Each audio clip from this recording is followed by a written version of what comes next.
Tiptur KIT engineering ಮಾಡ್ತಿದ್ದೆ. ಆ ಟೈಮಲ್ಲಿ ನಾನು ಫುಲ್ ಸೈಕ್ ಸ್ಟೂಡೆಂಟ್, ಕ್ಲಾಸ್ಗೆ ಹೋಗ್ದಲೆ ಮಾರ್ಕ್ಸ್ ತೆಗಿತಾರ ಸ್ಟೂಡೆಂಟ್.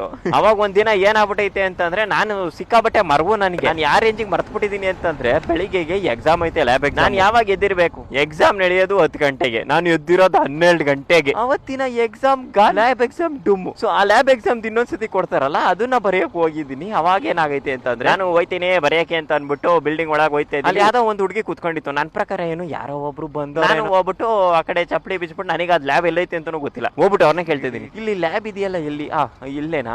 ಓಕೆ ಅಂತ ಅನ್ಬಿಟ್ಟು ಕುತ್ಕೊಂಡೆ. ಆಮೇಲೆ ನೋಡ್ತಾ ಇದೀನಿ ಬ್ಯಾಗ್ ಅಲ್ಲಿ ಇದ್ದಿದ್ದು ID ಕಾರ್ಡ್ ತಂದು ಹಾಕಂತು. ನಾನು ಗುರು ಸ್ಟೂಡೆಂಟ್ ID ಕಾರ್ಡ್ ನೋಡ್ದೆ, ಅಗಳಪ್ಪ KIT ಅಂತ ಹಾಕೈತೆ, CS ಅಂತ ಹಾಕೈತೆ, ಸೃಷ್ಟಿ ಅಂತ ಬಡ್ದೈತೆ. ತಗಳಪ್ಪ ಒಳ್ಳೆ ಕತೆ ಅಂತ ಅನ್ಕೊಂಡು ನೀವು ಲ್ಯಾಬ್ ಎಕ್ಸಾಮ್ ಬರೆಯಕ್ ಬಂದಿದ್ದೀರಾ ಅಂತ ಅಂದೆ. ಹೌದು, ಸೈಕೋ, ನಾನು ಒಬ್ನೇ ಮಾಸ್ಟರ್ ಪೀಸ್ ಅನ್ಕೊಂಡಿದ್ದೆ, ಇದೊಂದು ಮಾಸ್ಟರ್ ಪೀಸ್ ಐತೆ ಅಂತ ಅನ್ಕೊಂಡು ಜೈ ಅನ್ಕೊಂಡು ಸುಮ್ಮನೆ. ಓದಿದ್ಯಾ ಅಂತ ಅಂದ್ಲು. ನಾನು ಕರೆಕ್ಟ್ ಆಗಿ 2 ಓದ್ಕೊಂಡು ಹೋಗಿದ್ದೀನಿ. ನಮ್ಮ ಹುಡುಗರೆಲ್ಲ ಏನಂತ ಹೇಳಿದ್ರು ಅಂತಂದ್ರೆ, ಹೋಗು ಮರಿ 2 ಓದ್ಕೊಂಡು ಹೋಗು, ಇವೆರಡೇ ಬರೋದು, ಇದನ್ನ 2 ಹಾಕೊಡಿ ಅಂತಾನು, 2 ಬರಿ ಹಂಗೆ ಹಿಂಗೆ ಅಂತ ಹೇಳಿದ್ರು. ನೀವ್ ಓದಿದ್ದೀರಾ ಅಂತ ಕೇಳ್ದೆ. ನನ್ಗೂ 2 ಹೇಳಿದ್ರು ಫ್ರೆಂಡ್ಸು, ಅದಕ್ಕೆ 2 ಓದ್ಕೊಂಡ್ ಬಂದಿದ್ದೀನಿ ಅಂತ ಹೇಳಿ. ಯಾವ್ದು ಓದ್ಕೊಂಡ್ ಬಂದಿದ್ದೀರಾ ಅಂತಾರೆ. ಲಿಟ್ರಲಿ ಯಾರ ರೇಂಜಿಗೆ ಶಾಕು ಅಂತ ಅಂದ್ರೆ, ಇಬ್ರಿಗೂ ಬಳೆ ಮಕ್ಳು ಇದ್ದಿದ್ದು ಹುಡುಗರೆಲ್ಲ ಅವ್ 2 ಓದ್ಕೊಂಡ್ ಬರ ಕೇಳೋರು. ನಾನು ಅವ್ 2 ಓದ್ಕೊಂಡ್ ಬಂದಿದ್ದೀನಿ, ಆ ಹುಡುಗಿನ ಅವ್ 2 ಓದ್ಕೊಂಡ್ ಬಂದ್ಬಿಟ್ಟೈತೆ. ಸೈಕ್ಸಿನು ಲ್ಯಾಬ್ ಅಲ್ಲಿ ಯೋಚನೆ ಮಾಡ್ರಿ, ಇವ್ರಿಗೆ ಬರ್ದ್ ಕೊಟ್ಟಿರೋ, ಇವ್ರಿಗ ಕೊಟ್ಟಿರೋದು ನಮಗ ಕೊಡಲ್ಲ, ನಮಗ ಕೊಟ್ಟಿರೋದು ಇವ್ರಿಗ ಕೊಡಲ್ಲ. ಅಲ್ಲಿ ಹೆಂಗಾಗೋಯ್ತು ಸೀನು ಅಂತ ಅಂದ್ರೆ